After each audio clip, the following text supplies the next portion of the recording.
All right, guys, episode 14, OIL podcast. I have a very special guest, Brittany Fikert. Hello. Guys. Okay, so Tommy, he started this past week.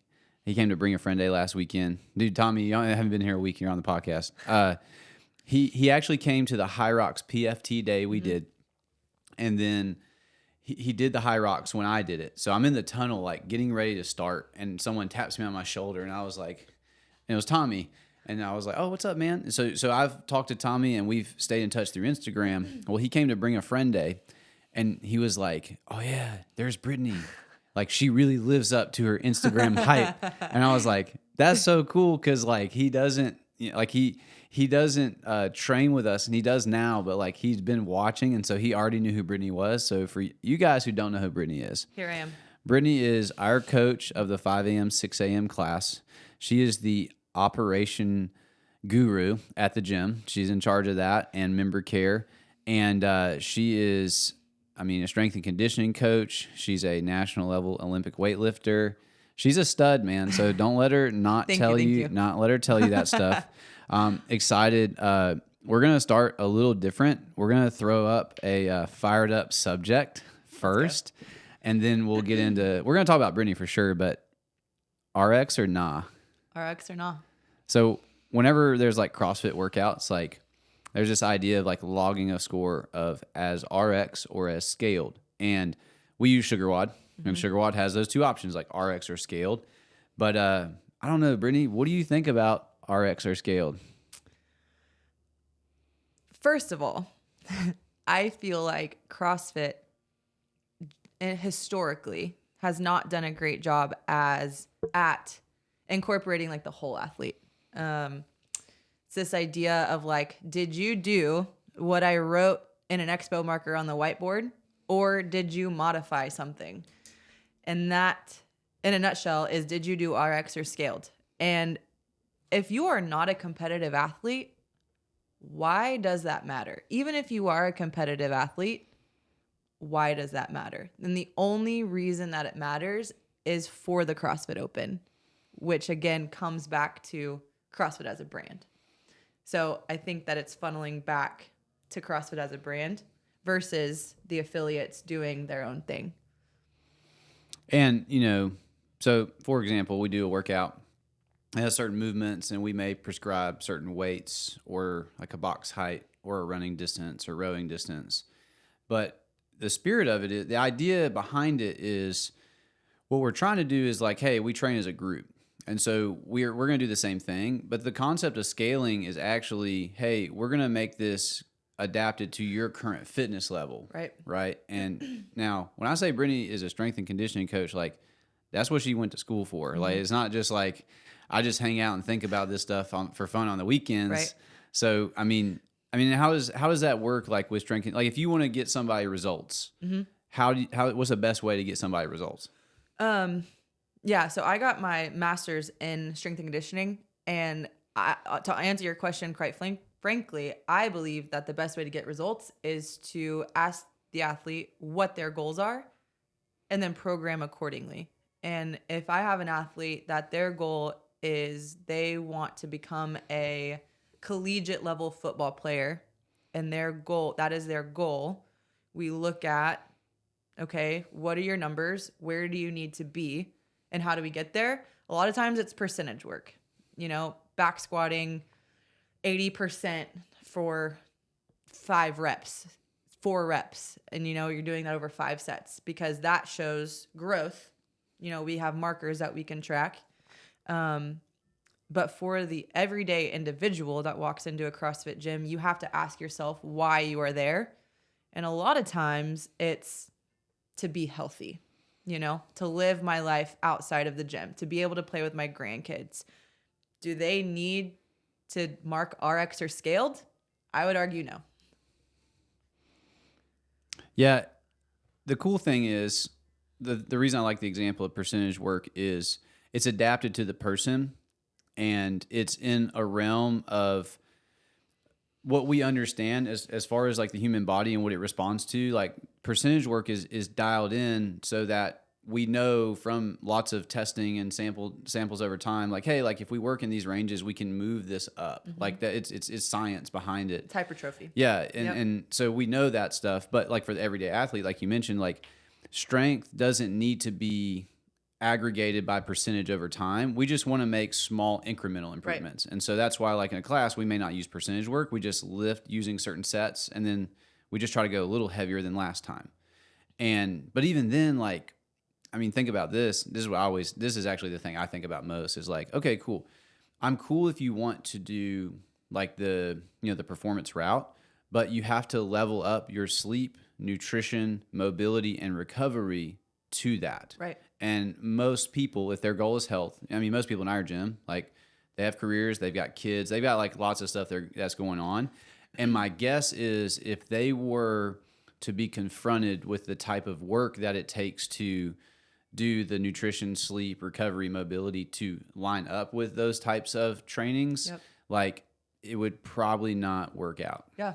I mean, we see it in our gym a lot of times. Instead of saying, we're going to max out our back squat today, or we're going to max out our deadlift, it'll be build to a heavy single or build to a heavy triple instead of using those terms. And you'll see both sides. You'll see the athlete that comes 5 days a week, has been here for a year, and they're making those small incremental increases, and so they PR by 5 pounds.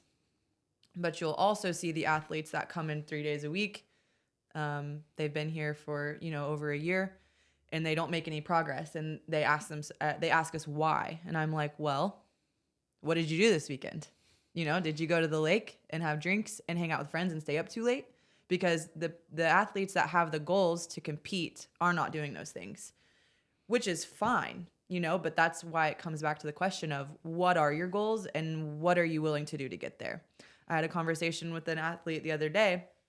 They've been at the gym for a little bit, and they were disappointed because they weren't seeing the progress that they have been seeing. And, I explained, your first year into CrossFit or to fitness in general, you're going to see this huge incline because you're doing things that are different. You're pushing yourself. But then it starts to plateau. And then you start to see this even up and down increments.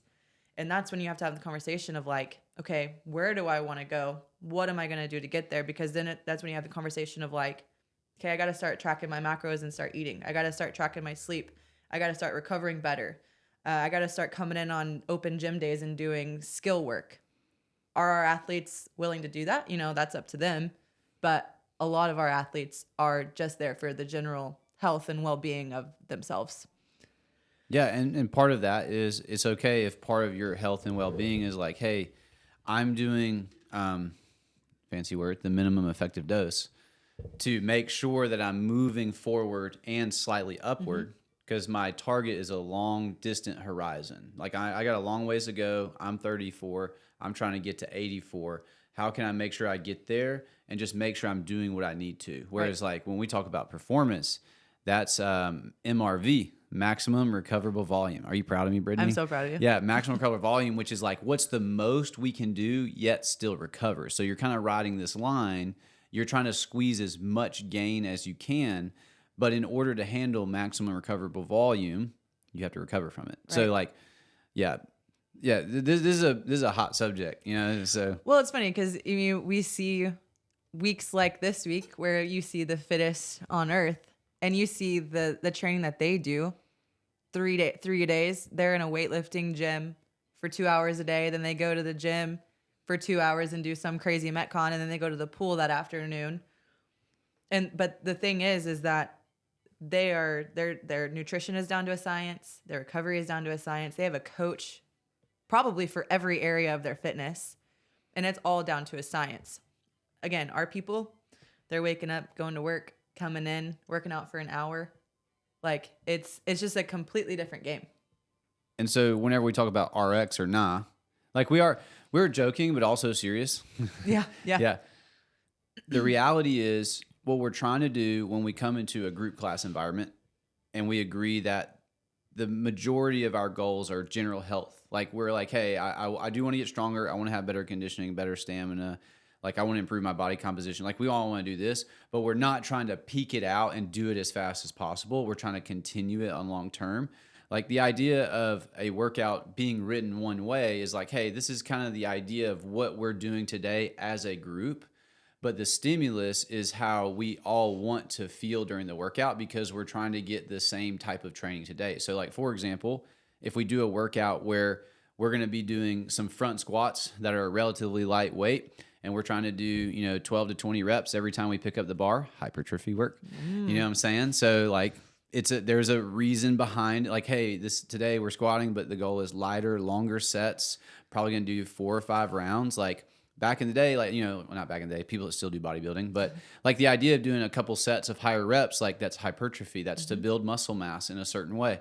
So, like, we think about this stuff when we look at, like, weeks of programming of, like, we haven't squatted at lighter loads lately, So when we do a workout like that, when we say, hey, like, the goal would be to get 12 to 20 reps each time you pick up the bar, like, we're not saying, like, you have to, like, force yourself to do it when it's extreme exertion. Like, what we're saying is, like, hey, we're trying to pick loads based on where you are, so that's what's possible, because there's an actual reason behind it. So it's not, the goal isn't to just do what's written on the board. The goal is to pick the right weight. Yeah. So some people scale down, some people scale up, and that's not a hit on somebody's character. But sometimes people think, oh, I'm not good enough, or, like, I got to do this thing because it's up there.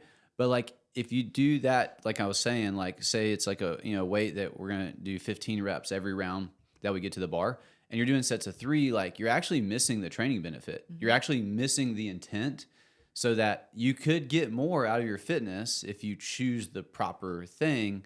But if your ego gets in the way and you're like, I can't scale, I got to do that because it's an arbitrary thing written. It's not arbitrary. There's, like, a reason behind it. Absolutely. Well, yeah, I mean, today's workout is a great example. It's a 16-minute AMRAP of a 200-meter run, and then 5, 10, 15, 20, etc. shoulder to overheads. The goal is for someone to get 5, 6 rounds.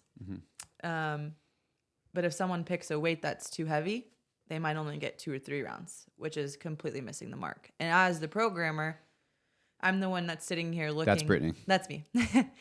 I'm sitting here looking at what is the stimulus, what different types of athletes need the certain weights, and how can I get everybody to hit that stimulus. And if an athlete is sitting there going, I'm going to pick RX because I'm an RX athlete and my goal is to do RX all the time, but they're getting 2 rounds instead of the 6, it's completely missing the mark. And like you said, it's looking at the programming as a whole and not every day. RX is literally a number written on the whiteboard. I literally make them up. And it is just a framework of where the idea of the weights or the height or the distance. It's infinitely scalable. Up, down, whatever. The athlete just needs to know, what are my goals? What are my strengths? What are my weaknesses? And then how can I do this workout appropriately to hit that stimulus? So that's how we feel about it.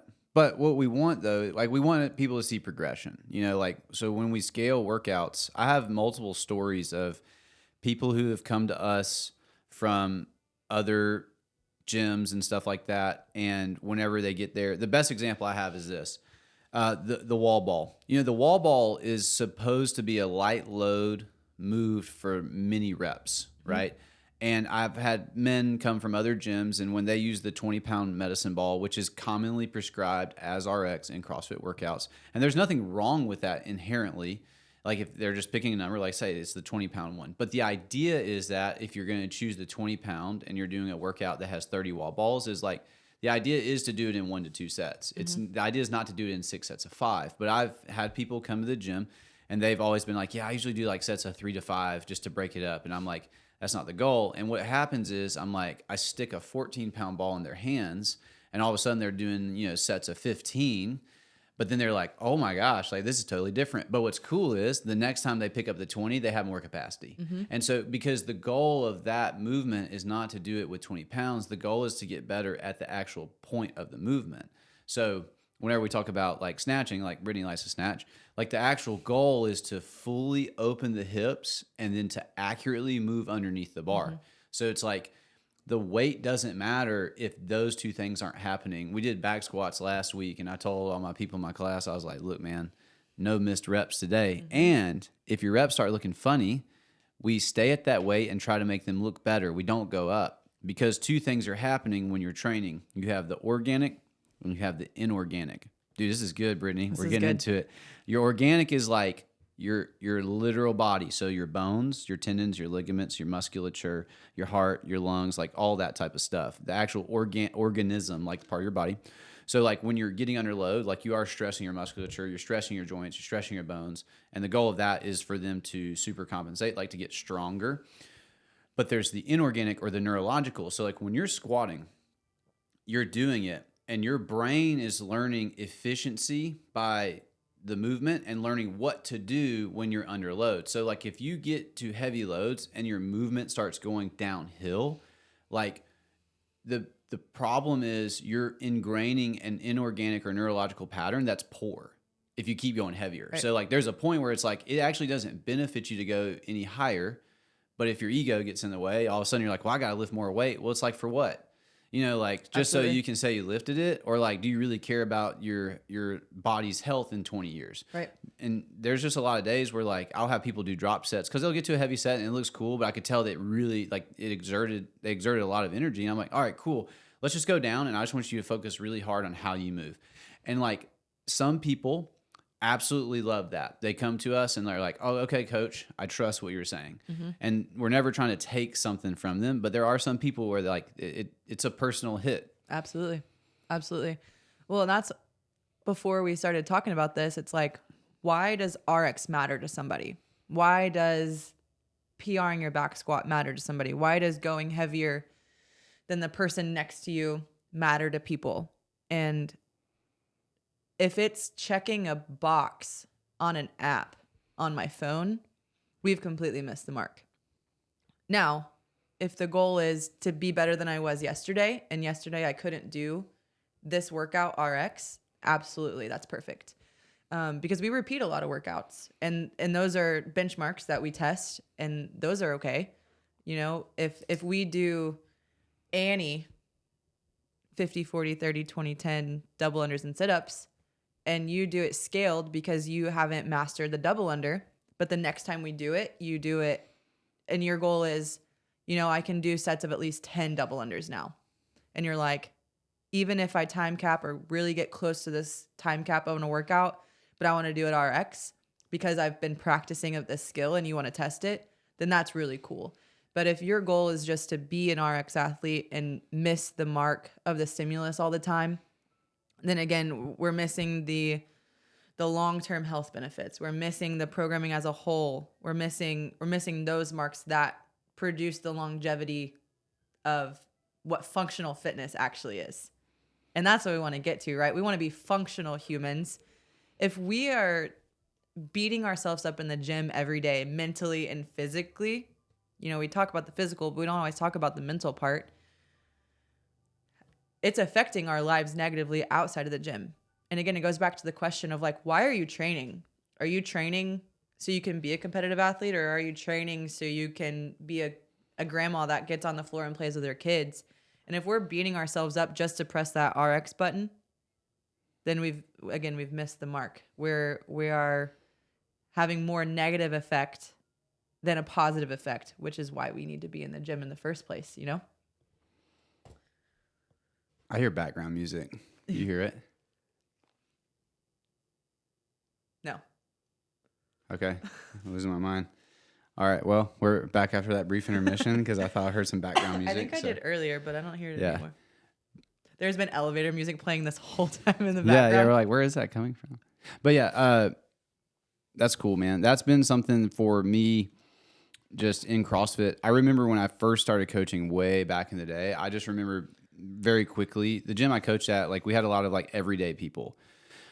We only had one, maybe two people that were like great, like amazing athletes. And so, and not that no one else is amazing. I'm just saying like in terms of their physical capacity, but it made no sense to build everything around those two people. Mm-hmm. It made a lot more sense to think about, well, like what's the actual point of the day? So that's what we do as coaches. If you ever come meet me for an intro appointment or whatever, like or I talk to you just anywhere you are, like you're a friend of mine, or run into you and say, well, what's this CrossFit thing about?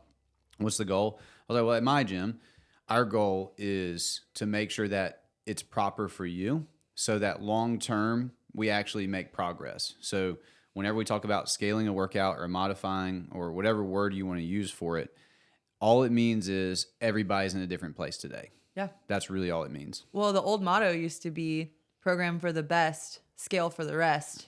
And like, if you have any common sense, you realize how like backwards that is. 90% of the people that walk into our gym are starting from fitness level 5 and below. Mm-hmm. We have very few athletes at our gym that are going to competitions, even local competitions, you know? And so why are we programming for that top 5% when everybody else has to scale the workout? Why don't we program for everybody and then make modifications for those upper people that can do certain things, you know? Yeah. Challenging the elite versus making the scaled athletes feel bad about themselves. And I mean, from a missional standpoint, our goal is to impact the health of families. And so, you know, majority of families, like, you know, the biggest way we can help are people realize I have a problem. I'm not working on my health and fitness, and I'm seeing markers as I get older that this is not going in the right direction. I need to do something about it. And normally those people, they're like typically, nowadays at least, they're typically sedentary. Mm-hmm. They've been sitting around a lot. They haven't done anything. And so like if I set the bar up here and they're down here, and day one I say, well, if you can't do this, you can do this. And if you can't do this, you can do this. I'm like notching them down rather than being like, okay, guys, we're going to do this thing. This is where we start. If we can do this, then we go here. And then if we do this, we can go here. So that's actually the project we've been working on. Absolutely. Well, and CrossFit as a brand, they talk about how CrossFit is for everybody. Mm-hmm. But if you really look at it, I don't necessarily think that CrossFit as a brand does a great job at advertising that. So that's what we're trying to do at OIL is exactly what you said. Hey guys, this is what we're doing today. And if we're starting here, cool. And we can go all the way up to the ceiling. You know, there is no ceiling. And it might be a conversation of like, my husband, Jake, I get the opportunity to coach him. What a blessing that it is. It takes a certain skill to coach your spouse. It sure does. Lots of patience. But it might be a day where we do, you know, chest to bar pull-ups. And I might go whisper in his ear like, hey, but you can't do bar muscle-ups. You know, and it's not even something that has to be written on the board, but I know him as an athlete and he can do that. But I don't have to put bar muscle-ups on the board because if someone's walking in on their first day and they see bar muscle-ups, not that we'll never program them, but like if that is what is RX on the board written, they're going, oh my gosh. You know, think about doing handstand push-ups. They're like, I've never done a handstand push-up in my life. Like, how am I supposed to get upside down on that wall? It's like, hey, we're actually going to do push-ups. But hey, if you can get your feet above your head, cool, we'll do handstand push-ups. But we're not going to say, if you can't do this, let's do this. Because that wording is already negative. And we want to build people up, not put them down. Yeah, the actual old phrase, they did say scale. They do say program for the best, scale for the rest. But the old phrase was forging elite fitness. That was the actual thing. And of course, the games are big for that. But, you know, I'm going to be real. Don Fall, the CEO, he just posted a video where he addressed, like, you know, they're on ESPN this year.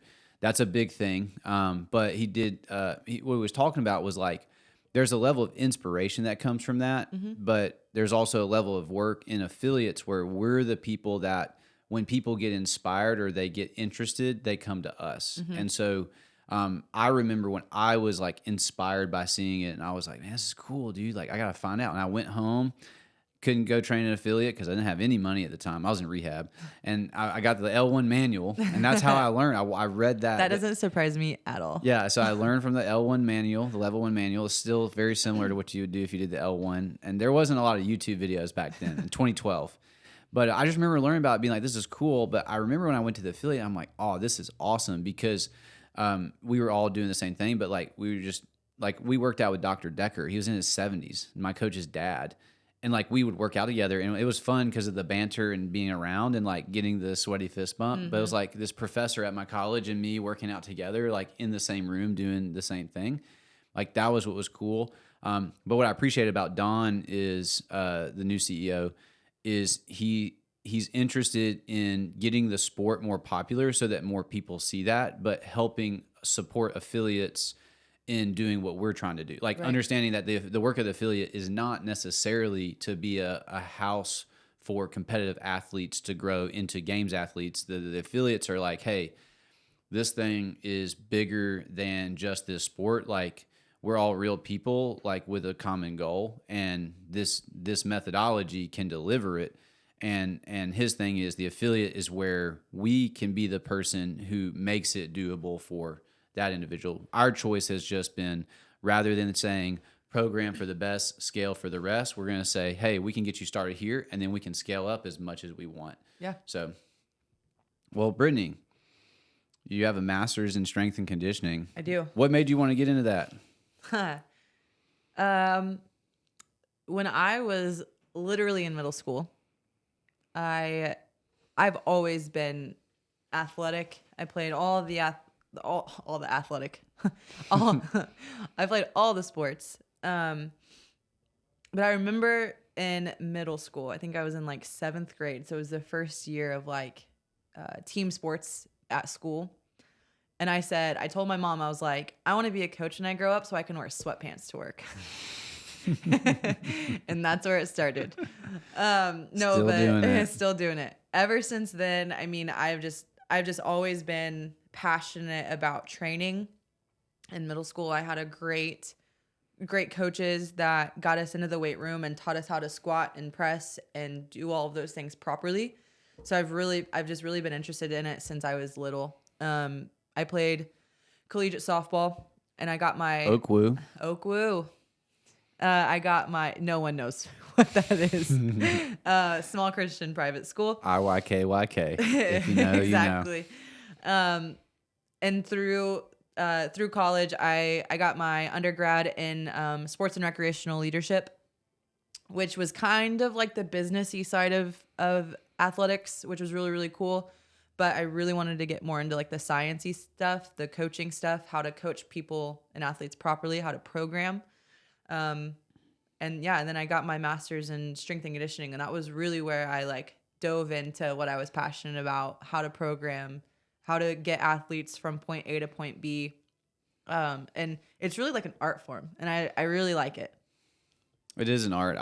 I've handled the programming at times for the gym, and there is an art to taking what you know scientifically about the human body, but then applying it to the mental, emotional, psychological of the human. Absolutely. Because like we were talking about earlier, like if you want to dial in to do like elite level training, you have to have elite level recovery, sleep, all that. Like, but even with that, there are unpredictable things like when you have a death in the family, like you can't predict when that's going to happen. And then that creates stress and it adjusts what's happening in the body. So it's like there is a huge art to, okay, we can do all this stuff on paper, but there's the application of it to the people. Mm-hmm. That's the difference in programming for like a specific sport versus programming for a CrossFit athlete that shows up to class 4 times a week. If I'm programming for a specific sport, which if I'm being totally honest, like that's my favorite type of programming is, hey, I have this athlete that has this goal and we need to do this, and this to get there. That's really fun. Because a lot of times they can't use the excuses of I stayed up too late or I didn't eat that good yesterday. And it's like, if you want to hit your goals, man, like we got to go. So, but that's the difference in programming that is because you're programming through cycles. So if I'm doing cycles of percentages, you got to be able to hit the next week's percentages. And so you got to be on track to get there.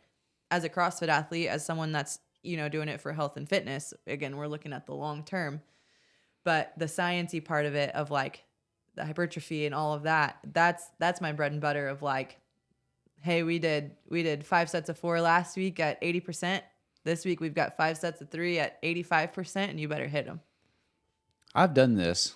Brittany wrote this for me. But the crazy thing was like when I was doing it, I was hang snatching my old 1 rep. I mean, it was like, I was like, oh, that's how this works. John came to me and he was like, Brittany, I told you I wanted my snatch to get better, and I haven't snatched in 6 weeks. And then all of a sudden he PRs a snatch. Yeah, I was like, oh, that's cool. So, but yeah, and that's the intent of it, but so your background is in softball, but also Olympic weightlifting. I would like for you to tell the people what training is like when you dedicated to the sport, and also what it was like participating in the sport. Because I think a lot of people don't people may know like you do 3 snatches and 3 clean and jerks on a platform, but I don't think people really understand like what regular training looks like. Yeah. How often you would even go compete, what the pressure is like. So tell us a little bit about that world.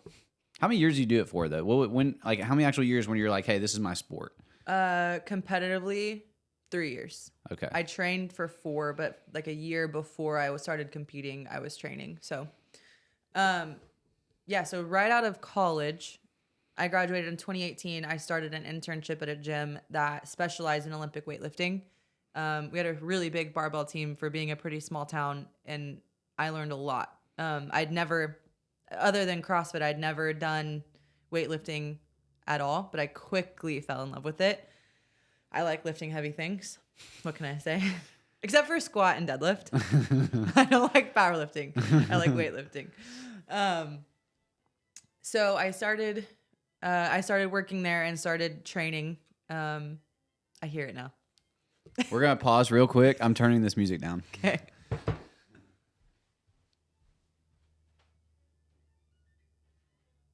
it is. I knew I heard it. All right, cool. We're back. The elevator music is off. We've been sitting here being like, man, I swear I hear that. And then it goes off for a second. Then it comes back on. And it's, so we're in Doc's office and we turned it back down. So, but picking back up. So you got out of college. Yep. Started your internship there. Yep. And started training first year mainly just for, The I guess, really. exposure, right? Exposure, and yeah. Then, but pick back up. Yeah, so first year I really was just training for the exposure. I was kind of coaching our youth athletes, which we took our youth athletes through our weightlifting program. And then after that, I quickly wanted to compete. I mean, I've been competitive forever. When I actually got into college, my number one the Clifton StrengthsFinder test, my number one strength was competition. So I wanted to get out on the floor to compete. And then, like John said, I competed for 4 years or 3 years after that. What training looks like for a competitive weightlifter? Typically, depending on, your level of competitiveness, what you're willing to, just like any sport, what you're willing to give. I was training 5 days a week, Monday, Tuesday, Wednesday, Friday, Saturday. And my training sessions would last anywhere from 2 to 3 hours. Mondays were snatch day. Tuesdays were accessory and push day. Wednesdays were clean. Thursday rest. Friday usually powers. Saturdays was total day. So it's a very regimented schedule, very regimented training.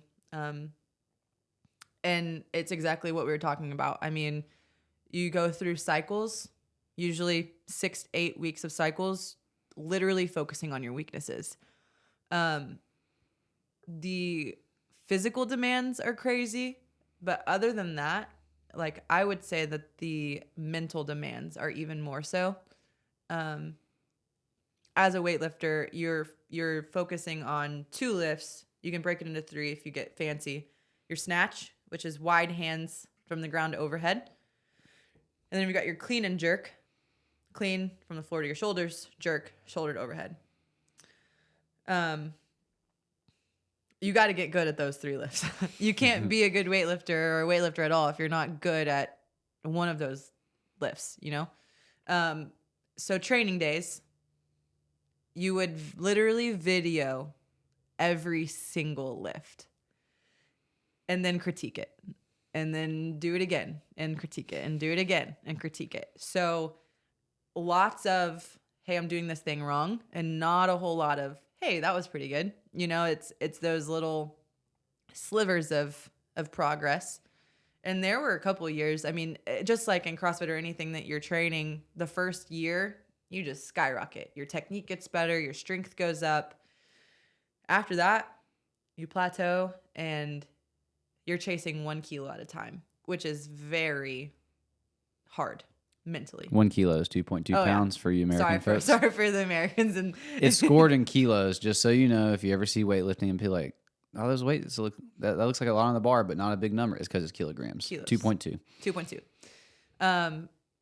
And so yeah, I mean, you start out with your technique, snatch day, 5 sets of 2 snatches. You literally video every part of it, and then you move on to back squats. It's always back squats and snatches. And then you do some crazy amount of back squats to get your legs strong.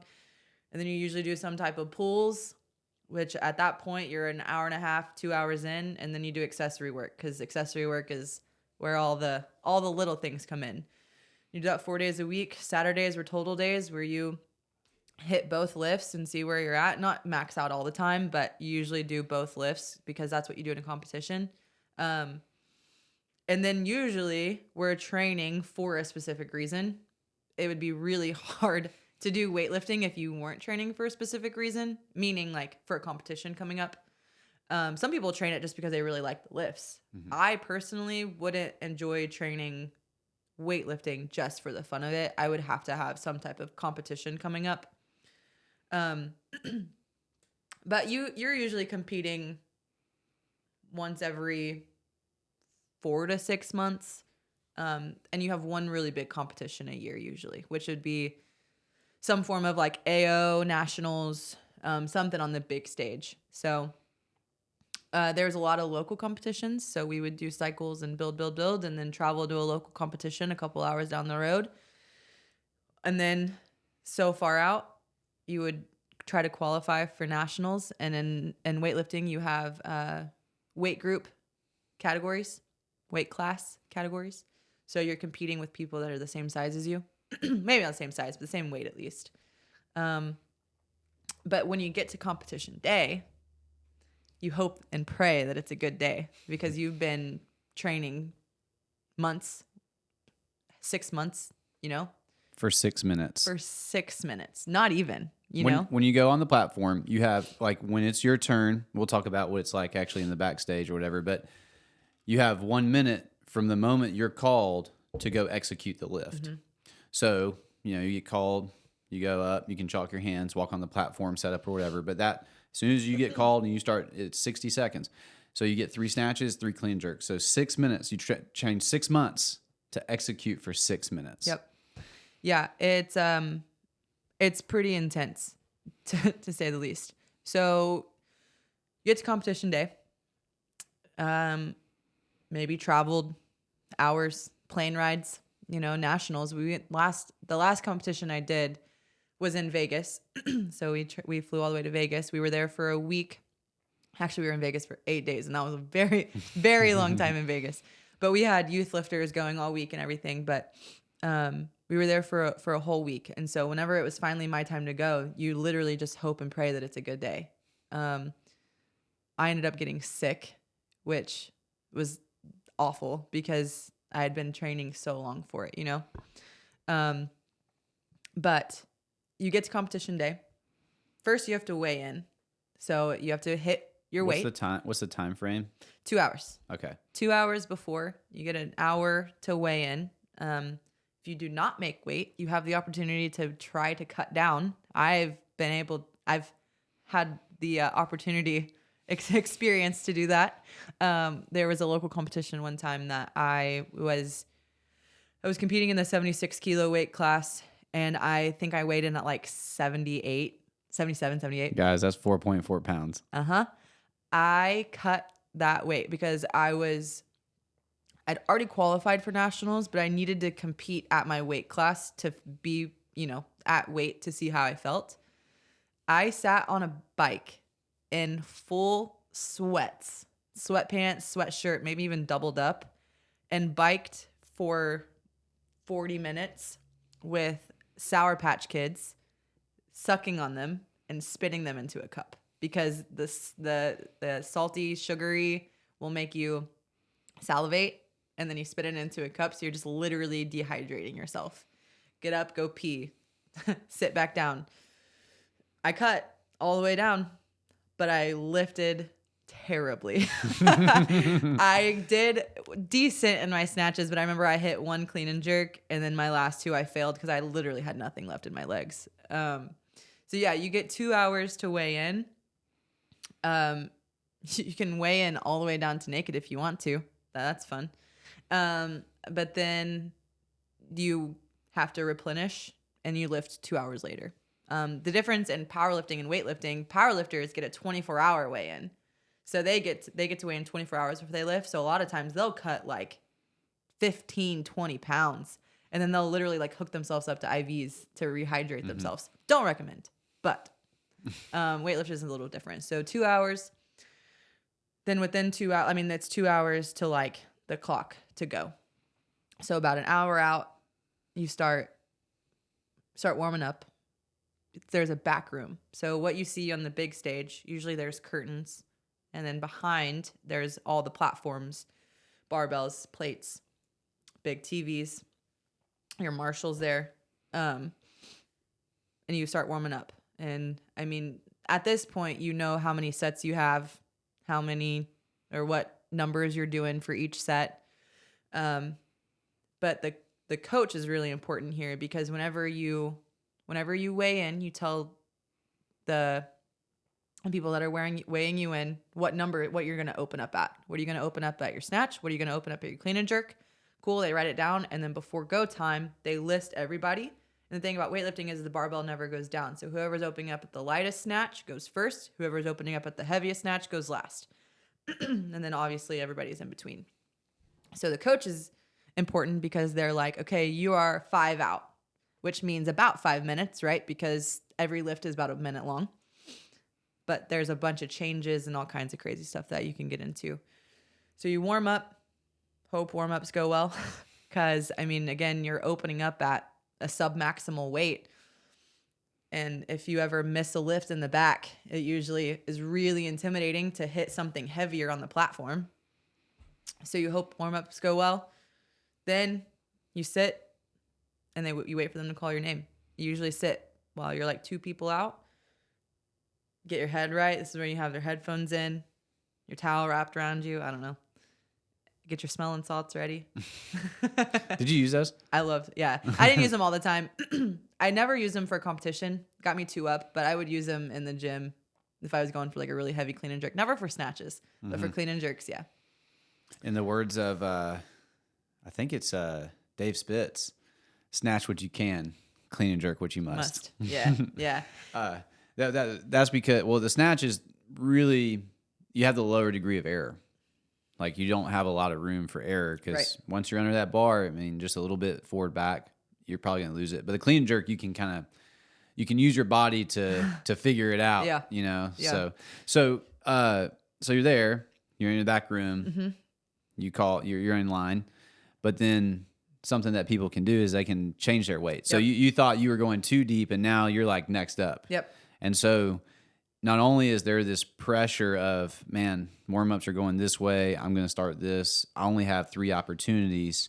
So it's what we want to paint the picture here is like, it's a very like precise way that it's done, and it requires a lot of discipline leading up to it, but also like a lot of fortitude when you're actually doing it. Like, it's not, and like you probably, like when you're in these local competitions, you might know some of the people, or even at nationals, like you might know these people outside of like, you know, like you see them on social media or whatever, and you're like already dealing with that pressure. And then it's like, oh man, I got to hit these 3 lifts. Yep. Yeah. And a lot of times, especially like for those of us that weren't going for like national records, you know, we're going because we've dedicated so many months to the sport, and we owe it to ourselves and the people that have trained with us and all of that. But you usually go in with a game plan of like, okay, I'm going to open up at this weight, and then I'm going to hit this weight, and then my 3rd attempt, I'm going to try for this weight. Usually, like, first attempt is something 9 times out of 10 I'm going to hit. Second weight is like getting up there. 3rd weight is like probably like a PR, you know. But the other side of it is for those that are going to break national records, win gold, Olympians trying to make podiums so they can go to the Olympics, is that they're there to beat the person next to them. So that's where the game comes in. You know, for me, it was like, I'm going to hit this, then this, and this. Doesn't matter necessarily what happens in between, who jumps, who does what. But for the Olympians, if someone hits this number, they got to go up. They have no choice. They have no choice. Yeah. And then you get 2 weight changes. So then whoever hits it first gets it. So if they go up, you go up, they go up, you go up, somebody's got to go out there and hit it. And you just like hope that they miss it and you hit it, or you hope that, I don't know, that you've hit something heavier and they go out there and miss it. So that's when it gets a little bit crazy. And that's where the game and the coach really comes into play. But for those of us that are going out there for fun, usually it's like we have these three numbers that we're trying to hit. And again, you really hope that it's a good day. Because at nationals, this last one I went to, it was in Vegas. So I ended up getting like a sinus infection and I felt terrible. And it was really, really heartbreaking to go out there knowing that like I wasn't my best. I think I ended up going 3 for 6. So I hit 3 out of my 6 lifts. And I watched this. Yeah. I live streamed it. It was pretty cool. I mean, I will never regret going for the experience and going and putting my best self out there and all of that. But it just really, literally putting in the mindset of like, I trained 6 months for this. I've been here for a whole week. My parents flew out here to watch me, and I am not my best. Is really hard mentally to deal with. And yeah, it's pretty rough. So when Brittany says RX or nah, like it comes from like years of like being disciplined. I mean, well, here's a good example. So when you first started Olympic weightlifting, what were your numbers? Like when you first like you got out of college and you took the internship and you started doing it, like what were your numbers? I remember not being able to snatch 100 pounds for like ever. Okay, so 100 pounds. Yeah. And then what was your best ever competition snatch? Best ever competition snatch, I think, was 68 kilos. I don't know what that is in pounds. 68. It's close to 150. I think it's right at 150 pounds. Yeah, my best ever snatch before I stopped training, right before we went to nationals, I finally hit 70 kilos. Which I think is like right at 150, 155. No, that's more. Is it? Yeah, 140. No, yeah, 154. Yeah, so that was my best ever. And then my best clean and jerk. Where's your starting clean and jerk? That's what I'm trying to think of. I literally am thinking of what plates were on the bar and what videos, what colors were on the bar. I think I remember opening up at like 55 kilos for clean and jerk. It's probably like 115, 120. My best ever is 91 kilos, which is 200 pounds. 200 pounds. 200. That's a lot of weight to put over your head. But so here, the reason I asked this is, okay, so when you trained for 4 years, what were your numbers like at the end of year 2 going into year 3? I mean, I probably put at least 10 kilos on each lift. I mean, the first year was so much technique building. I look back at videos and I'm like, oh my God, I was so bad. So many fail videos, like literally the ones that you see on Instagram. That was me. I need to find some so we can like tag it in the comments. Oh yeah, let's do that. Videos. Yeah, we're gonna hunt those down. That's your homework. I over the remember weekend. this one video I was snatching off the blocks. If you don't know what blocks are, they're literally pieces of plywood with mats on top that creates a riser off the ground. It was 45 kilos, which is 99 pounds, and I missed it forward and it clipped the top of the blocks and literally shot across the gym. And in the video, I'm just like, like you hear it like knock over chalk, knock over a water bottle. Everything on its way. Yeah. So that's where I started. But the first year, there's so much technique that increased that my numbers just shot up. But then that was when it started to plateau. And that was when it was literally 1 kilo, 1 kilo, 1 kilo. Hitting 70 was huge. I mean, I was at 60. I literally like hit 65 for the first time. Then it was 66. Then it was 67, 68, 69, 70. Like I missed it. I remember more misses of 70 than makes. Mm-hmm. Same with 91. Like I hit 85 forever. 85, 85, 85. And then it was finally like 88. I hit 89. And I remember one competition, I just felt really good. So we hit 90. Looking back, I was like, why did we not do 91? Because I hit 90. And then I was like, well, we're not going to just jump 1 kilo. You usually jump like 2, 3, maybe 5 if in clean and jerks. But when we jumped to like 93 and I missed it. But I remember the day that I hit 91, like that was really big. That was probably like the biggest day of my training.